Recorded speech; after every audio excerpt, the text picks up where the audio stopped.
এখানে আমাকে দিয়েছিল কয়েকটা সবজি কাটতে। দিদা কিছু সবজি কিন্তু কেটেই নিয়েছিল সকালে। তারপর আমি এই যে সবজিগুলো সুন্দর করে কেটে ধুয়ে মামিকে কিন্তু গুছিয়ে দিয়েছি। আর এখানে মামি যেহেতু রাইস করবে তো মামি চালটা ধুয়ে কিন্তু ভিজিয়ে রেখেই দিয়েছে। আর এদিকে স্যালাডের জন্য কিছু শসা পেঁয়াজ কেটে রেখেছি। এইদিকে মটনটাও কিন্তু ধুয়ে মামি এখন ম্যারিনেট করে নিচ্ছে। আর এদিকে মামি প্রায় ওই রাইসে সমস্ত কিছু ভেজে কাজু রেখেও দিয়েছে।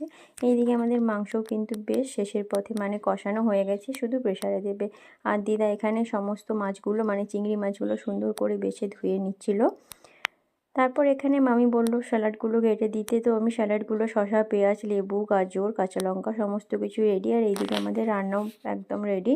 রাইস হয়েছে, এইদিকে হয়েছিল মটন কষা, আর এইদিকে সাদা ভাতও হয়েছিল, যদি কেউ সাদা ভাত খায় রাইস খাওয়ার পরে। আর এইদিকে 2 পিস কিন্তু মাছও ভেজেছিল। তো যাই হোক, অনেকটা লেট হয়েছিল মা বাপির আসতে, তাই জন্য কিন্তু আমি খেয়েই নিলাম। দিদা